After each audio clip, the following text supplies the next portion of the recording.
Hello and welcome to Take 5 with the Regional Chamber. I'm Kim Calvert. We're lucky here in the Valley to have access to great health care for a wide range of issues. When it comes to cardiac care, Trumbull Regional Medical Center in Warren has a comprehensive heart program focused on preventing and treating heart disease.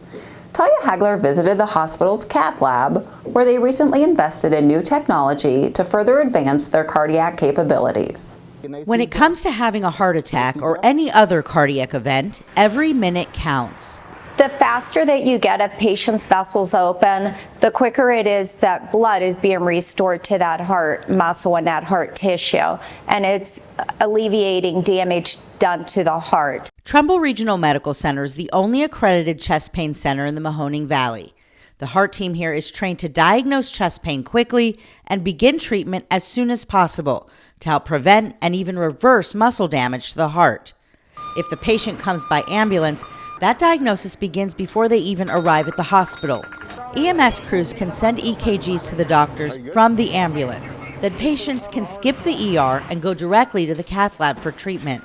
Once in the cath lab, doctors here have new state-of-the-art technology they can use to help get arteries open. When you have a heart catheterization, especially when it's an emergency heart catheterization, the most common thing that we do is balloon angioplasty, where we open up a blocked artery and we put in a stent after that. Studies going back about 40 years have shown that this is the safest and most effective way to treat this type of heart attack. However, sometimes heart attacks can be complicated. If somebody's been having chest pain or symptoms for several hours, sometimes that clot can be hard to open with simple wires and balloons. So we have a couple of new catheters that can be used for that. One of those new catheters is called a penumbrum, and it literally sucks out the clot. In other situations, doctors find the heart is pumping too slowly or too weakly to generate blood flow to the body. In that case, they have another new tool at their disposal. We do have a catheter called the Impella catheter, which is the little pump that goes in through the leg, and it generates some additional heart flow and heart output within the ventricle. And this device can be life-saving while we're working on the artery to get it open or making plans for advanced therapies, such as going for emergency open heart surgery. Another new tool helps doctors when there's too much calcium buildup to allow for traditional methods of placing a stent. We do have a new catheter called shockwave lithotripsy. It's basically a sound wave-based catheter device that disrupts the calcium within the arteries, and that allows us to pass angioplasty balloons and stents. So as a result, we're able to treat more blockages safely and minimally invasively using these procedures, and hopefully fewer patients would have to go for open heart surgery. Doctors here say that with all the technology and expertise at Trumbull Regional Medical Center, there's no reason to travel out of town for heart care. In fact, staying close to home and getting care quickly can save your life in a heart emergency. For Take 5 with the Regional Chamber, I'm Talia Hagler. To learn more about the hospital and its chest pain center, visit trumbullregional.org.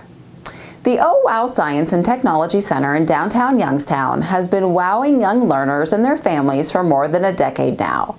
The museum has undergone a lot of changes over the years, including recently moving the front entrance and a change in leadership, welcoming new executive director Marvin Logan.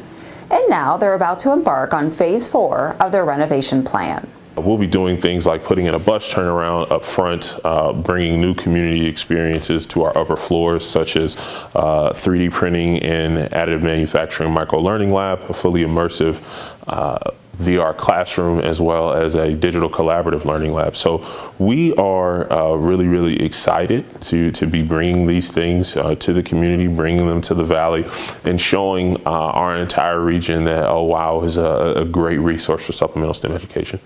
Oh Wow has also been working to reach kids outside of the museum through its outreach program.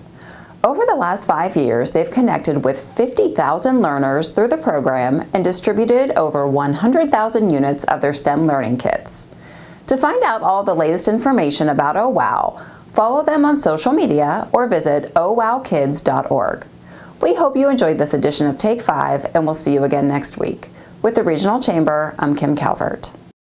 Take 5 with the Regional Chamber is produced by Mahoning Valley Productions, where we tell your stories.